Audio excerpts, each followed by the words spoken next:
തമിഴക രാഷ്ട്രീയത്തിൽ വിജയ് കമലഹാസൻ പോര് മുറുകുന്നു. മാർക്കറ്റ് ഇടിഞ്ഞപ്പോൾ അഭയം തേടി രാഷ്ട്രീയത്തിൽ ഇറങ്ങിയതല്ലെന്ന തമിഴക വെട്രിക്കഴകം നേതാവും നടനുമായ വിജയുടെ വാക്കുകളാണ് ഇപ്പോൾ ഏറെ വിവാദമായിരിക്കുന്നത്. വിജയുടെ വാക്കുകളോട് പ്രതികരിച്ച തമിഴ് സൂപ്പർ താരവും രാജ്യസഭാ എംപിയും മക്കൾ നീതിമയ്യം അധ്യക്ഷനുമായ കമലഹാസനും രംഗത്തെത്തി. വിലാസമില്ലാത്ത കത്തിന് താൻ മറുപടി പറയുന്നില്ലെന്നായിരുന്നു കമലഹാസന്റെ പ്രതികരണം.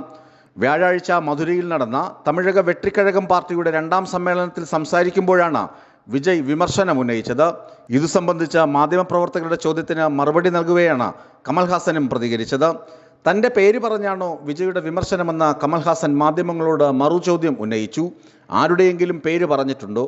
അഡ്രസ് ഇല്ലാത്ത കത്തിന് ഞാൻ മറുപടി പറയണോ? അവൻ എനിക്ക് അനുജനും സഹോദരനുമാണ് എന്നും കമൽഹാസൻ കൂട്ടിച്ചേർത്തു. മാർക്കറ്റ് പോയി വിരമിച്ച ശേഷം അഭയം തേടിയല്ല താൻ രാഷ്ട്രീയത്തിൽ ഇറങ്ങിയതെന്നായിരുന്നു സമ്മേളനത്തിൽ വിജയുടെ വാക്കുകൾ. എന്തിനും തയ്യാറായാണ് താൻ രാഷ്ട്രീയത്തിൽ ഇറങ്ങിയത്. ശക്തമായ പടയോടെയാണ് താൻ രാഷ്ട്രീയത്തിൽ ഇറങ്ങിയതെന്നുമായിരുന്നു വിജയ് പറഞ്ഞു വെച്ചത്. ന്യൂസ് ഡെസ്ക് വിസ്മയ ന്യൂസ്.